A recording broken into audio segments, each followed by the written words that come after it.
أعوذ بالله من الشيطان الرجيم. بسم الله الرحمن الرحيم. واتل عليهم نبأ نوح إذ قال لقومه يا قوم إن كان كبر عليكم مقامي وتذكيري بآيات الله فعلى الله توكلت فأجمعوا أمركم وشركاءكم ثم لا يكن أمركم عليكم غمة ثم قضوا إلي ولا تنذرون. فإن توليتم فما سألتكم من أجر إن أجري إلا على الله وأمرت أن أكون من المسلمين. فكذبوه فنجيناه ومن معه في الفلك وجعلناهم خلائف وأغرقنا الذين كذبوا بآياتنا فانظر كيف كان عاقبة المنذرين. ثم بعثنا من بعده رسلا إلى قومهم فجاءوهم بالبينات فما كانوا ليؤمنوا بما كذبوا به من قبل كذلك نطبع على قلوب المعتدين. سورہ یونس کی آیت نمبر 71 سے 74 تک کی تلاوت ہوئی ہے. آیت نمبر 71 میں حضرت نوح علیہ السلام جو کہ اپنی قوم کو دعوت دین دے رہے ہیں اور قوم کو ان کا دعوت دین دینا اور اللہ کی آیتوں کا بیان کرنا، آخرت کے مضامین کو بیان کرنا بھاری معلوم ہونے لگا، برا لگنے لگا. قوم کے لوگوں کو حضرت نوح علیہ السلام کی یہ دعوت دین، دعوت و تبلیغ، اللہ کا تعارف، آخرت کی فکر، یہ باتیں قوم کو بری معلوم لگنے لگیں. جیسے کہ آج کل ہمارے معاشرے میں بہت سارے لوگوں کو جب قرآن و حدیث کی یا آخرت کی یا قبر کی باتیں کی جائیں تو بوجھ معلوم ہوتا ہے. اسی طرح اس کو عربی زبان میں کہتے ہیں ان کان کبر علیکم مقامی، اگر میری باتیں اور میں تمہیں بوجھ معلوم ہو رہا ہوں. تو حضرت نوح علیہ السلام نے بھی اپنی قوم سے یہ کہا تو کہا کہ فعلی اللہ توکلت، میں تو اپنے اللہ پر بھروسہ کرتا ہوں اور تم مجھے اس کام سے روکنے کے لیے جو بھی کوشش کر سکتے ہو سو وہ سارے کام کر لو. میرے خلاف جو بھی سازش کرنی ہے، جو بھی تدبیر کرنی ہے، کسی بھی طرح اس میں کمی نہ کرو. لیکن ایک بات یاد رکھو کہ میں اپنے کام سے رکنے والا نہیں ہوں.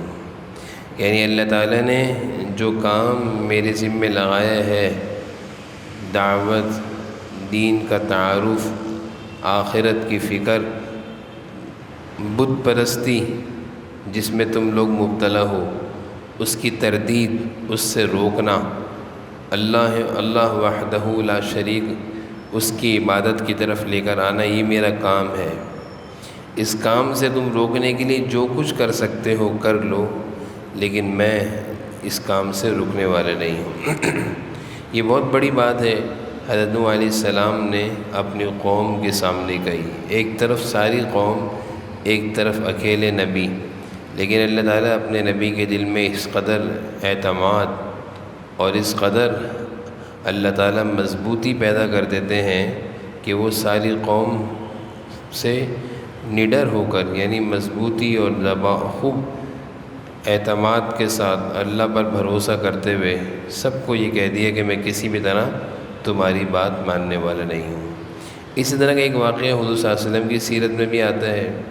مشرکین مکہ چچا ابو طالب کے پاس آئے اور کہا کہ اپنے بھتیجے کو دین کی دعوت سے روکو. حضور صلی اللہ علیہ وسلم نے کہا سارے سرداروں کے سامنے، مکہ کے بڑے بڑے سردار، کہ تم ایک ہاتھ میں سورج رکھ دو اور ایک ہاتھ میں چاند رکھ دو، تب بھی میں دین کی دعوت چھوڑنے والا نہیں ہوں.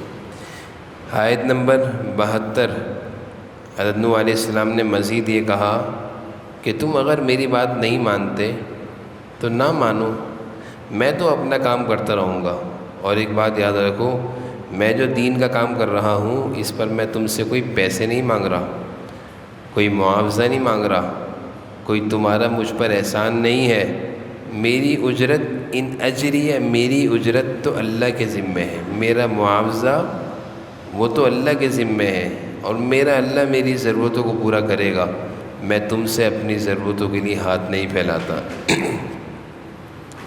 آیت نمبر 73 میں اللہ تعالیٰ فرما رہے ہیں فَكَذَّبُوهُ فَنَجَّيْنَاهُ، چنانچہ قوم نوح نے حضرت نوح علیہ السلام کی بات کو نہیں مانا، ان کو جھٹلایا، فَكَذَّبُوهُ جھٹلایا۔ تو جھٹلانے کا، اللہ کے نبی کی دعوت کو قبول نہ کرنے کا، دین سے بغاوت کا نتیجہ کیا ہوا کہ اللہ تعالیٰ نے ان سب کو غرق کر دیا، اور حضرت نوح علیہ السلام اور ان کے ساتھ جو ان پر ایمان لائے ان کو اللہ تعالیٰ نے ایک کشتی کے ذریعے طوفان نوح سے بچا لیا۔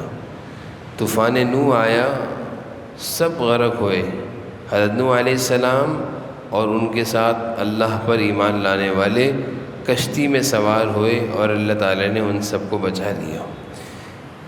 اللہ تعالیٰ فرما رہے ہیں فانظر، دیکھو اللہ تعالیٰ نے کیسا انجام کیا ان کا۔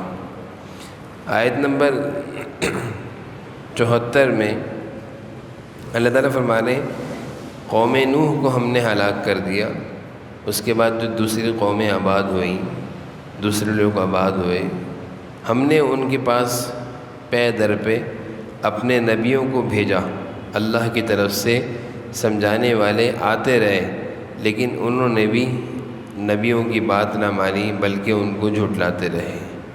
تو اللہ تعالیٰ نے ان آیتوں میں یہ مناظر اور یہ پیغامات امت محمدیہ کو دکھائے ہیں، سنائے ہیں کہ دیکھو اللہ کی بات ماننے والوں کا انجام، نہ ماننے والوں کا انجام، اور پھر ایک پیغمبر کا حوصلہ، اللہ کی ذات پر بھروسہ کہ کس طرح انہوں نے ساری قوم کو للکارا کہ جو کچھ کرنا ہے کر لو، میں اللہ کی دعوت سے رکنے والا نہیں ہوں۔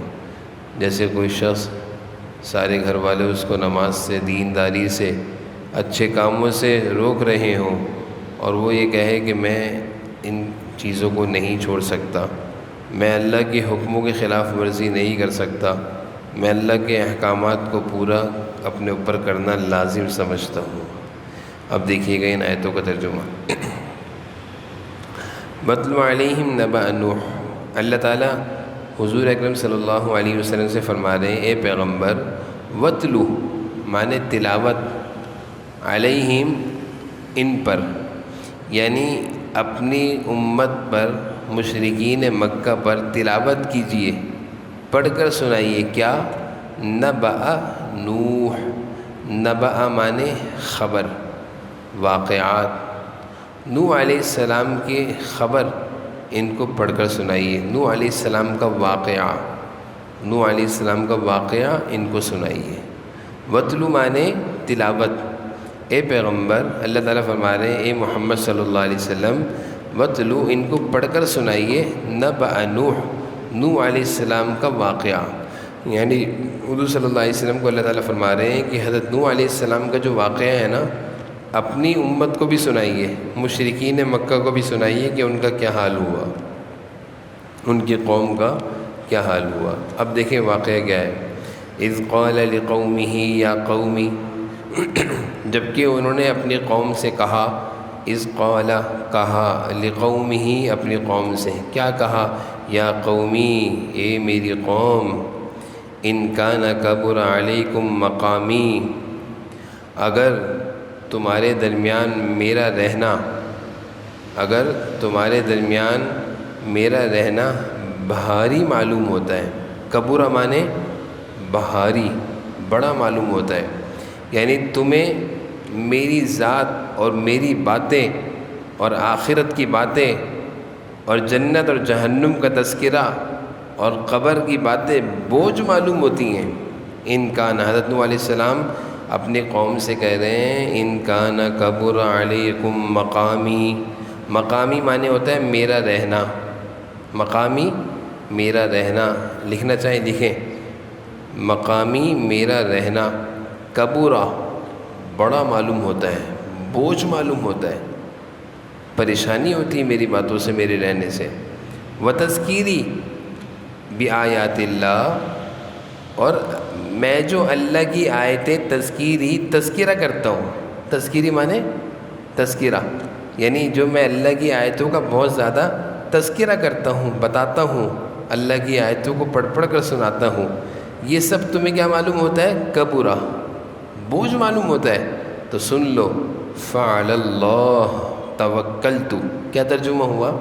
میں اللہ پر توکل اور بھروسہ کرتا ہوں، اور اللہ پر بھروسہ کرتے ہوئے تم سے کہتا ہوں فَأَجْمِعُوا أَمْرَكُمْ وَشُرَكَاءَكُمْ، فَأَجْمِعُوا أَمْرَكُمْ، تم اپنے شریکوں کو ساتھ ملا کر میرے خلاف تدبیر خوب پختہ کرو، فَأَجْمِعُوا معنی جمع کر لو، کس کو؟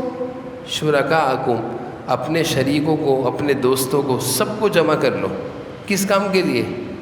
میرے خلاف تدبیریں کرنے کے لیے، اور کیا کہا؟ ثم لا یکن امرکم علیکم غمہ، پھر جو تدبیر تم کرو تو تمہارے دل میں کسی گھٹن کا باعث نہ بنے، علیکم غمہ مانے گھٹن، یعنی جو کرنا ہے کر لو، بعد میں افسوس نہیں کرنا کہ ہم نے یہ کیوں نہ کیا، اس کا مفہوم یہ ہوا، ثم لا یکن امرکم، پھر جو تدبیر کرو، امرکم مانے جو تدبیر تم نے کرنی ہے کرو، علیکم غمہ، تم پر بوجھ نہ بنے، یعنی تمہارے لیے گھٹن کا باعث نہ بنے کہ ہم نے یہ کیوں نہ کر لیا، ثم قضوا، پھر میرے خلاف جو فیصلہ کرنا ہے کرو، ولا تنظرون، اور مجھے مہلت بھی نہ دو، اور مجھے مہلت بھی نہ دو۔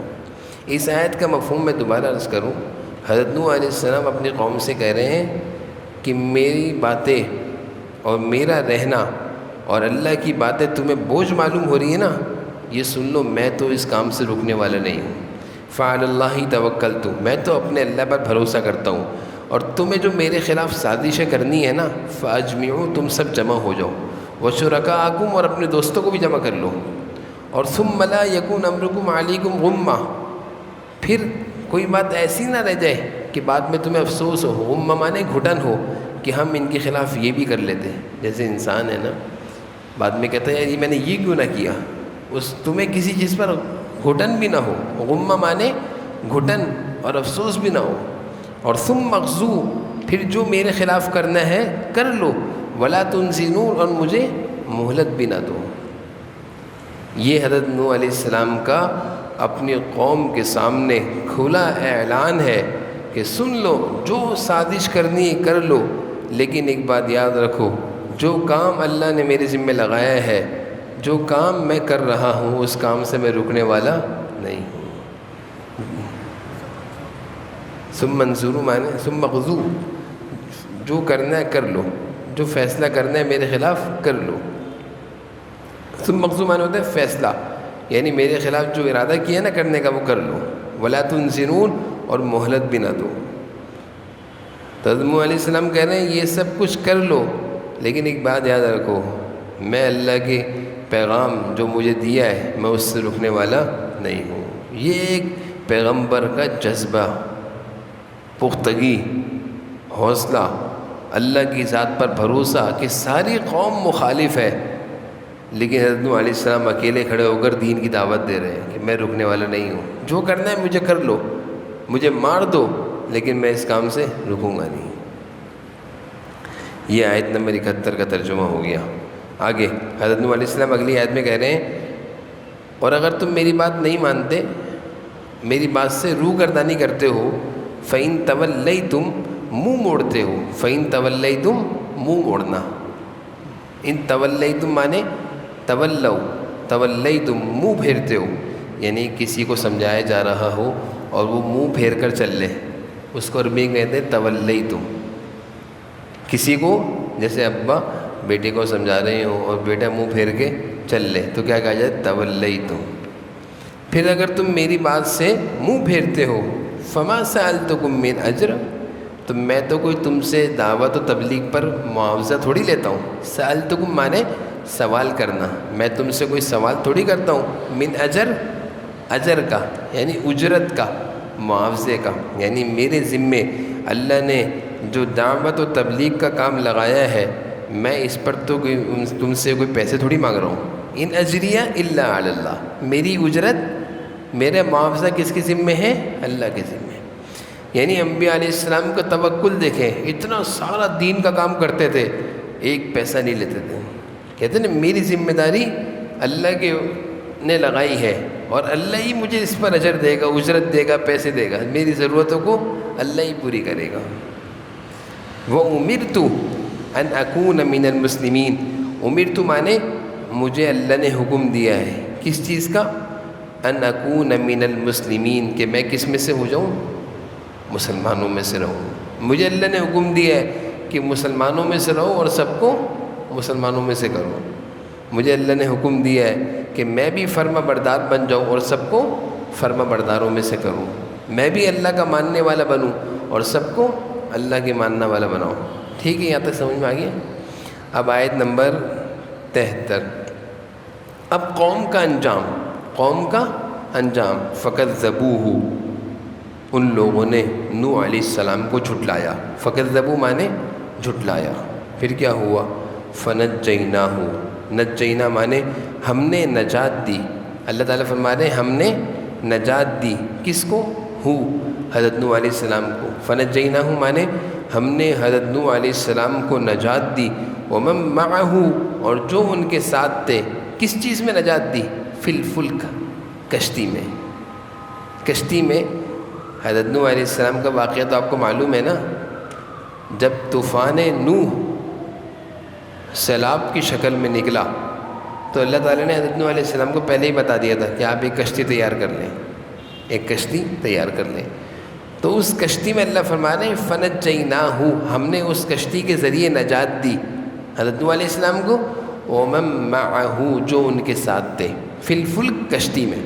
حضرت نوح علیہ السلام اپنے ماننے والوں کو لے کر کشتی میں بیٹھ گئے کہ بھائی اس میں بیٹھ جاؤ۔ اور کیا ہوا؟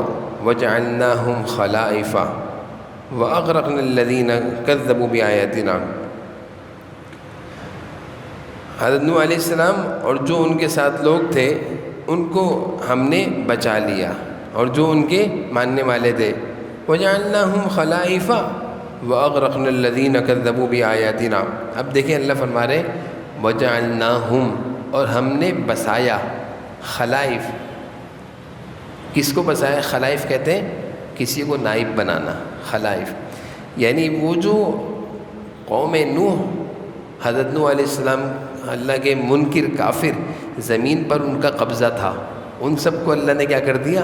ہلاک کر دیا، اور قوم نوح کو کیا کر دیا؟ اس جگہ پر بسا دیا، آباد کر دیا۔ وَجَعَلْنَاهُمْ خَلَائِفَ کا ترجمہ یہ ہوتا ہے۔ دیکھیں نا، اس کو اس طرح سمجھیں، فتح مکہ، مکہ پر کس کا قبضہ تھا؟ کافروں کا قبضہ تھا۔ جب اللہ نے مکہ کو فتح کیا پھر کس کا قبضہ ہوا؟ صحابہ۔ وَجَعَلْنَاهُمْ خَلَائِفَ کا ترجمہ یہ ہے۔ اللہ کا قانون ہے کہ ظالم ایک وقت تک زمین پر ظلم کرتا ہے، اس کا قبضہ رہتا ہے، ایک وقت آتا ہے کہ اللہ تعالیٰ اس کو ہٹاتے ہیں اور نیک اور انصاف پسند لوگوں کو آباد کرتے ہیں۔ تو وَجَعَلْنَاهُمْ خَلَائِفَ کا ترجمہ یہ ہے، اور ہم نے قوم نوح کو ہلاک کرنے کے بعد، اس کے بعد ہم نے کس کو بسایا؟ ان کافروں کی جگہ میں کس کو زمین میں بسایا؟ حضرت نوح علیہ السلام کے ماننے والے، اللہ کے ماننے والے۔ ٹھیک ہے، وَأَغْرَقْنَا الَّذِينَ كَذَّبُوا بِآيَاتِنَا، اور جو لوگ حضرت نوح علیہ السلام کو جنہوں نے ہماری آیتوں کو جھٹلایا، ہم نے ان کو کیا کر دیا؟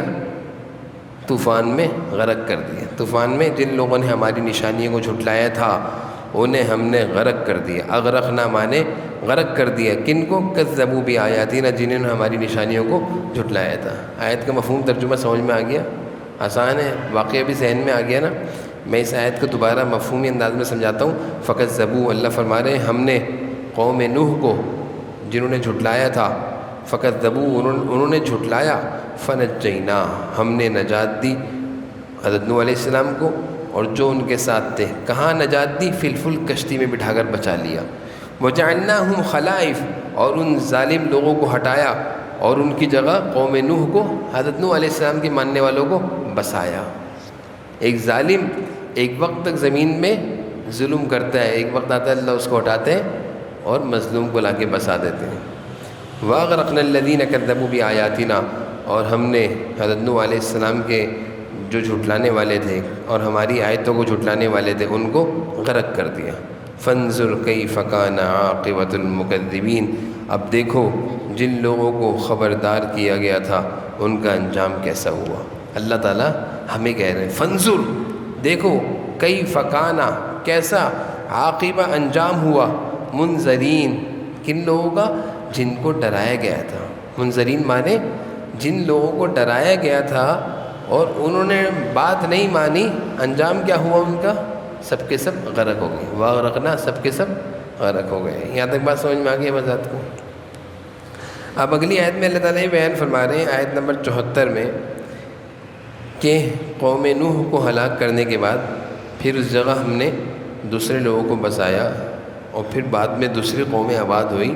حضرت نوح علیہ السلام بھی دنیا سے چلے گئے، پھر ہم نے اس کے بعد دوسرے پیغمبروں کو بھیجا، دوسرے پیغمبر آئے، ان کو بھی جھٹلایا گیا، ان کو بھی جھٹلایا گیا۔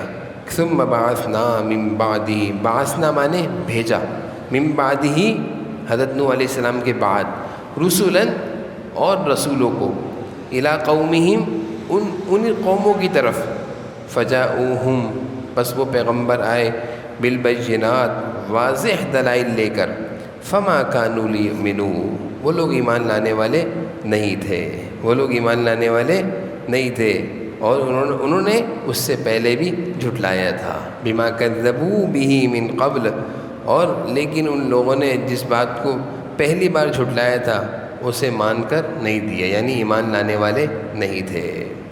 کذالک نطبع علی قلوب المعتدین، جو لوگ حد سے گزر جاتے ہیں ان کے دلوں پر ہم مہر لگا دیتے ہیں۔ نطبع مانے نطبع مہر لگا دیتے ہیں، قلوب دلوں پر، معتدین حد سے گزرنے والے، یعنی بہت زیادہ گناہوں میں، نافرمانیوں میں پڑنے والوں کے دلوں میں گمراہی کی مہر لگ جاتی ہے، ان کے دلوں پر اللہ تعالیٰ گمراہی کی مہر لگا دیتے ہیں۔ تو یہ آیت نمبر 74 کا ترجمہ ہوا۔ سمجھ میں آ گیا آپ حضرات کو؟ مفہوم تو سمجھ میں آ گیا اچھی طریقے سے؟ معتدین کا مطلب حد سے گزرنے والے، حد سے گزرنے میں یعنی گناہ گاری میں بہت آگے بڑھنے والے، نافرمانی میں بہت آگے بڑھنے والے، اللہ کو ناراض کرنے میں آگے بڑھنے والے معتدین ہیں۔ اب ان آیتوں کو آپ دوبارہ کسی وقت دیکھ لیجئے گا یا ریکارڈنگ سن لیجئے گا تو اس سے اور اچھی طرح سمجھ میں آ جائے گا۔ الحمدللہ رب العالمین والصلاۃ والسلام علی سیدنا محمد۔ یا اللہ ہماری اس بیٹھنے کو، قرآن کریم کے پڑھنے سننے سمجھنے کو قبول فرما لیجیے۔ یا اللہ ہم سب کے لیے، یا اللہ پڑھنا سننا سمجھنا اس پر عمل کرنا آسان فرما دیجیے، آسان فرما دیجیے، قبول فرما دیجیے۔ صلی اللہ علیہ نبی کریم علیہ وسلم۔